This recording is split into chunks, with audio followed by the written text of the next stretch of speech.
நேயர்கள் கேட்கவிருப்பது இந்திய அரசின் வேளாண்மை மற்றும் உழவர் நல அமைச்சகம் வழங்கும் ஃபார்ம் டு சிட்டி. இந்த நிகழ்ச்சியின் விளம்பரதாரர் இந்திய அரசின் வேளாண்மை மற்றும் உழவர் நலத்துறை. இந்த முறை விதை உரம் வாங்க பணம் கிடைச்சது ரொம்ப உதவியா இருந்துச்சு. எப்படிண்ணே? பிரதம மந்திரி கிசான் சம்மான் நிதி திட்டத்துல சேர்ந்தேன். ஆண்டுக்கு 6000 ரூபாய் 3 தவணைகளா நேரடியா வங்கி கணக்குக்கு வந்துச்சுல்ல.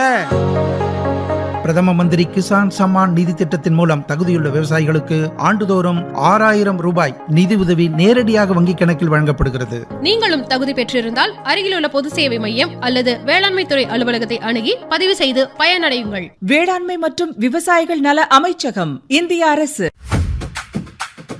ஃபார்ம் டு சிட்டியில் இன்னைக்கு மாட்டுப்பண்ணை அமைச்சு பால் வியாபாரம் செய்யக்கூடிய கோயம்புத்தூர் மாவட்டம் காலப்பட்டியைச் சேர்ந்த இளம் விவசாயி டி ஓம் பிரகாஷ் அவர்களோட அனுபவங்களை நம்ம கேட்டு தெரிஞ்சுக்க போறோம். வணக்கங்க. வணக்கங்க, என் பேர் ஓம் பிரகாஷ். கோயம்புத்தூர் மாவட்டத்தில் காலப்பட்டிங்கிற ஊரில் வாழ்ந்துட்டு இருக்கோம். குடும்பத்தோடு நாங்கள் எல்லாம் ஒன்றா இருக்கோம். நாங்கள் வந்துட்டு இப்போ சமீபமாக மாட்டுப்பண்ணை ஒரு 3 ஏக்கரில் வச்சுருக்கோம். 25 மாடுலேருந்து 30 மாடுக்குள்ளே இருக்குங்க நம்மகிட்ட. இப்போ உங்களை பார்த்தா சின்ன வயசு மாதிரி தெரியுதுங்க. நீங்கள் என்ன படிச்சிருக்கிறீங்க? இதுக்கு முன்னாடி என்ன பண்ணிட்டு இருந்தீங்க? நான் MBA ஃபினான்ஸ் அண்ட் மார்க்கெட்டிங் பண்ணியிருக்கேங்க. 2011 பாஸ் அவுட்டுங்க. இதுக்கு முன்னாடி வந்துட்டு நான் 15 வருஷமாக ஒரு தனியார் வங்கியில் மேலெல்லாம் பணி புரிஞ்சிருக்கேங்க. நீங்கள் இந்த வங்கி வேலையை விட்டுட்டு மாட்டுப்பண்ணை அமைச்சு இந்த தொழில் பண்ணலாம் அப்படின்னு எப்படி தோணுச்சுங்க? என்ன காரணங்க? எங்களுடைய பாட்டன் முப்பாட்டனுடைய தொழிலுங்க இது. உங்கள் பாட்டன் அதுக்கு முன்னோர்கள் எல்லாருமே இது பண்ணிட்டு இருந்த சொன்னீங்க. இப்போ அவங்களும் மாட்டுப்பண்ணை வச்சுருந்தாங்களா இல்லை என்ன பண்ணிகிட்டு இருந்தாங்க? எங்களுடைய தொழில் பார்த்திங்கன்னா வந்துட்டு மைசூர், மாண்டியா இது மாதிரி குளிர் பிரதேசத்துலேருந்து காளாச்சி மாடு வாங்கி வந்து இங்கே விற்பனை செய்கிறதா பாட்டா முப்பாட்டனோட தொழில். அப்படி எருது இதெல்லாம் வந்துட்டு ஈரோடு சந்தை, சேலம் அந்த ஏரியாவிலேருந்து இங்கே கோயம்புத்தூர் கொண்டு வந்து இங்கேக்குள்ள வியாபாரிகளுக்கெல்லாம் விற்பனை செய்கிறது எங்களோட தொழிலுங்க. அதுக்கான பில்லு பயிரிடுறதுக்கு எங்களுக்கு வந்து ஊரில் ஒரு உதவுபோகமாக இடம் இருந்தது. அதிலேருந்து பில் பயிரிட்டு நாங்கள் வந்துட்டு இதுதான் எங்களோட தொழிலாக இருந்துச்சு. யாரும் வந்துட்டு பால் சார்ந்த தொழில் பண்ணல, எல்லாம் கால்நடை சார்ந்த தொழில் பண்ணிட்டு இருந்தாங்க.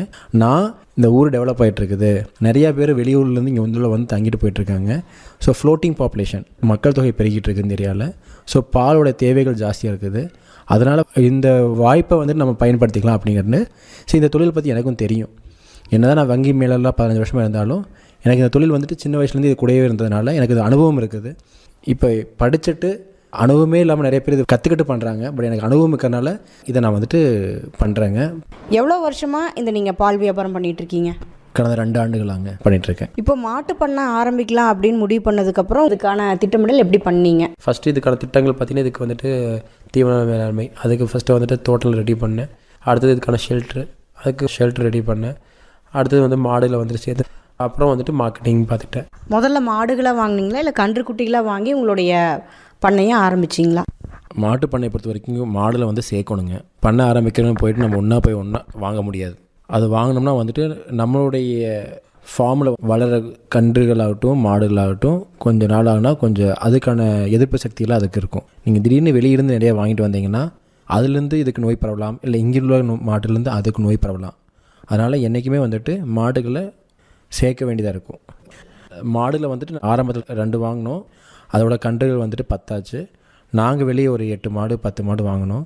அப்போ அது 20 மாடு ஆச்சு. அப்படி இப்போ இந்த 3 வருஷம் பீரியடில் பார்த்திங்கன்னா 30 மாடு இருக்குங்க. இப்போ இது எங்கேருந்து வாங்கினதுங்க இந்த மாடுகள் எல்லாமே?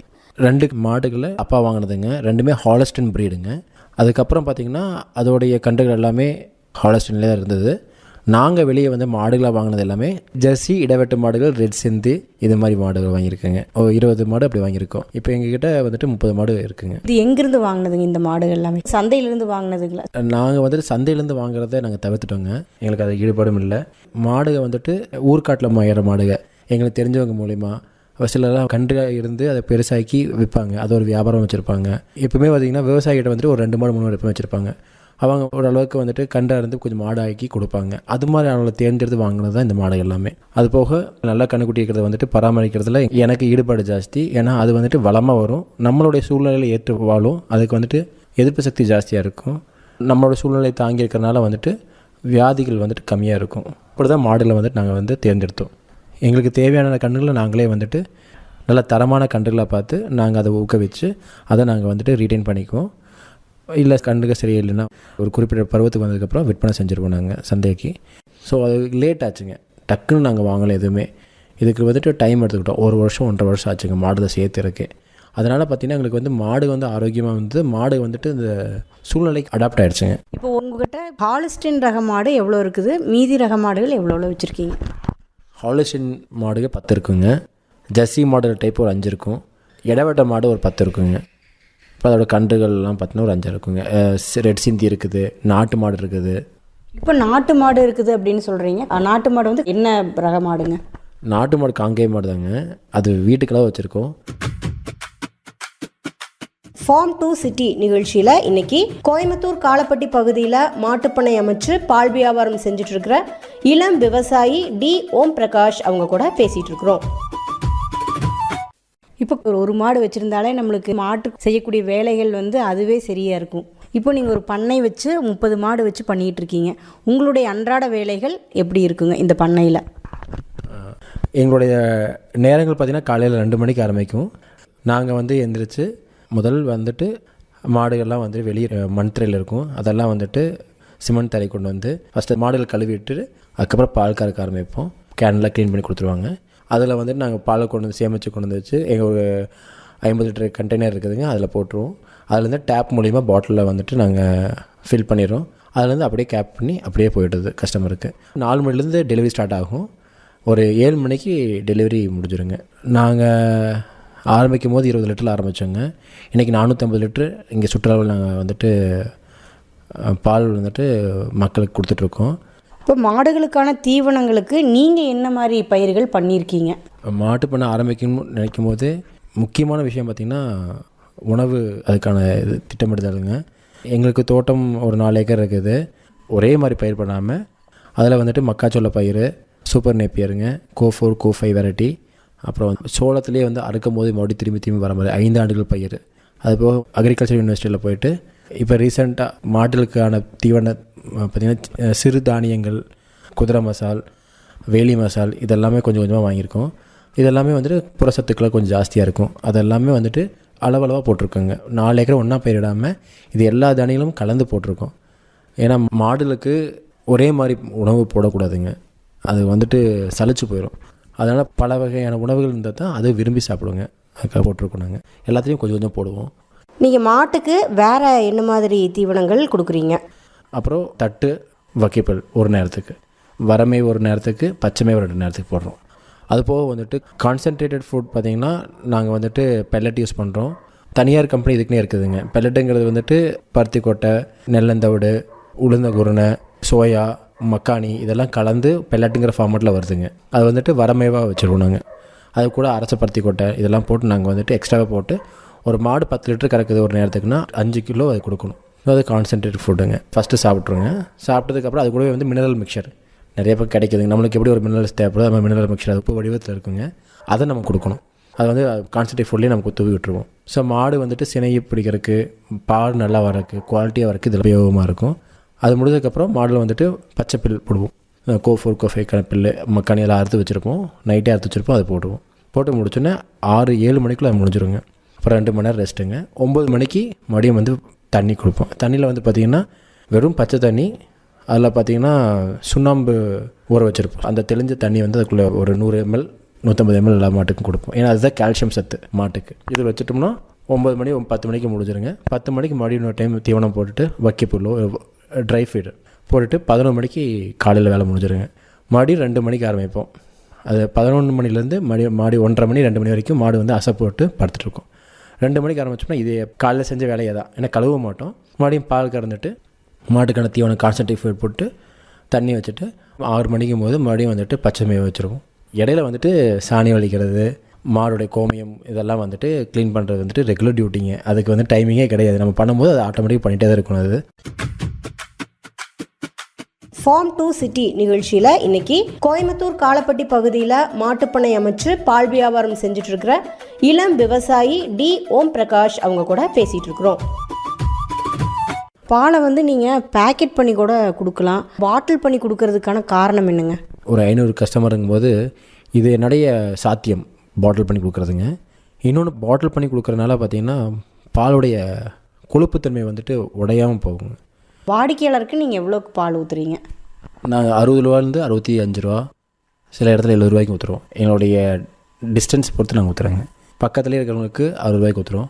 ஒரு 5 கிலோமீட்டர் சுற்றளவில் 5 கிலோமீட்டர்னால் 70 ரூபாய்க்கும் போகிறோம். அதுக்குள்ளே 2.5 கிலோமீட்டருங்க 65 ரூபாய்க்கும் ஊற்றுறோம். நீங்கள் ஒரு வங்கி வேலையில் இருந்திருக்கீங்க, அப்போ அதில் உங்களுக்கு ஒரு கணிசமான ஒரு வருமானம் இருந்திருக்கும். இப்போ நீங்கள் அதை விட்டுட்டு இந்த மாட்டுப்பண்ணை அமைச்சு இந்த பால் வியாபாரத்தில் ஈடுபடும் போது இதை எப்படி லாபகரமாக கொண்டு வர முடியுதுங்க? அது வந்துட்டு கரெக்டாக டைரெக்டாக கன்சியூமருக்கு போகணுங்க. எந்த தொழிலுமே பார்த்திங்கன்னா நம்ம தயாரிக்கிற உணவாகட்டும், தயாரிக்கிற பொருளாகட்டும், அது வந்துட்டு கடைசியாக வாடிக்கையாளருக்கு போய் சேரணும், டைரெக்டாக போயிடணுங்க. நாம் தயாரிக்கிறோம், டைரெக்டாக வந்துட்டு சப்ளை நாம் தான் பண்ணுறோம். அதனால் வந்து பார்த்திங்கன்னா எனக்கு அந்த தொழில் லாபகரமாக இயங்கிட்டு இருக்குதுங்க. இதில் வந்துட்டு குவாலிட்டி நீங்கள் சரியாக தரல அப்படின்னா இதில் ப்ராப்ளம் வருங்க. அதே மாதிரி டைமிங் நீங்கள் கரெக்டாக கொடுக்கணுங்க. ஸோ இதெல்லாம் வந்துட்டு இந்த தொழிலுக்கான முக்கிய அம்சங்கள். நீங்கள் தரத்தை வந்துட்டு எந்த ஒரு இடத்துலையும் நீங்கள் வந்துட்டு விட்டு கொடுக்க முடியாது. சுத்தமான பாலை கலந்து கரெக்டாக சுகாதாரமாக கொண்டு போய் கொடுத்தீங்கன்னா இங்கே மக்கள் வாங்குறதுக்கு ரெடியாக இருக்காங்க. ஸோ அந்த வகையில் வந்துட்டு எனக்கு வந்துட்டு மாட்டுப்பானையிலேருந்து டைரெக்டாக நான் கன்சூமருக்கு கொடுக்குறதுனால லாபகரமாக இயங்கிட்டு இருக்குதுங்க. வங்கி மேலாளர் வேலையை விட்டுட்டு மாட்டுப்பண்ணை அமைச்சு பால் வியாபாரத்தை கையில் எடுத்து ஒரு இளம் வெற்றியாளரா விவசாய தொழிலையும் இளைஞர்கள் சாதிக்கலாம் அப்படிங்கிறத உங்க மூலியமா தெரிஞ்சுக்கிட்டோங்க. உங்களுடைய தொழிலில் மேலும் வளர ஆகாஷ்வாணி கோயம்புத்தூர் FM 103 வாழ்த்துக்களுங்க. ஆகாஷ்வாணி கோயம்புத்தூர் FM 103க்கு என மனமார்ந்த நன்றிகளுங்க. ஃபார்ம் டு சிட்டியில் இன்னைக்கு மாட்டுப்பண்ணை அமைச்சு பால் வியாபாரம் செய்யக்கூடிய கோயம்புத்தூர் மாவட்டம் காலப்பட்டியைச் சேர்ந்த இளம் விவசாயி டி. ஓம் பிரகாஷ் அவங்களோட அனுபவங்களை நாம கேட்டு தெரிஞ்சுக்கிட்டோம். நிகழ்ச்சி தொகுப்பு உஷா செல்வகுமரன். நிகழ்ச்சி அமைப்பு பொன் ரமேஷ்குமார். நேயர்கள் இதுவரை கேட்டது இந்திய அரசின் வேளாண்மை மற்றும் உழவர் நல அமைச்சகம் வழங்கிய ஃபார்ம் டு சிட்டி. இந்த நிகழ்ச்சியின் விளம்பரதாரர் இந்திய அரசின் வேளாண்மை மற்றும் உழவர் நலத்துறை. ஆஹா, இந்த மழையாலயம் பயிர் பாதிச்சிருச்சே, இப்ப என்ன செய்யறது? கவலைப்படாத நண்பா, பிரதம மந்திரி பயிர் காப்பீட்டு திட்டத்துல சேர்ந்திருக்கியா? ஆமா, சேர்ந்திருக்கேன். PMFBY பாலிசி மூலமா இழப்புக்கு நிதி கிடைக்கும்னு நம்பிக்கையா இருக்கேன். இயற்கை பேரிடர், எதிர்பாராத வானிலை மாற்றம் போன்ற காரணங்களால் ஏற்படும் பயிர் இழப்பிலிருந்து பாதுகாக்க உதவுகிறது பிரதம மந்திரி பயிர் காப்பீட்டு திட்டம். தகுதியுள்ள விவசாயிகள் உதவி எண் 14447 தொடர்பு கொள்ளுங்கள் அல்லது PMFBY அதிகாரப்பூர்வ இணையதளத்தை பார்வையிடலாம். அருகிலுள்ள வேளாண்மை துறை அலுவலகம் அல்லது பொதுச்சேவை மையத்தையும் அணுகலாம். வேளாண்மை மற்றும் விவசாயிகள் நல அமைச்சகம், இந்திய அரசு.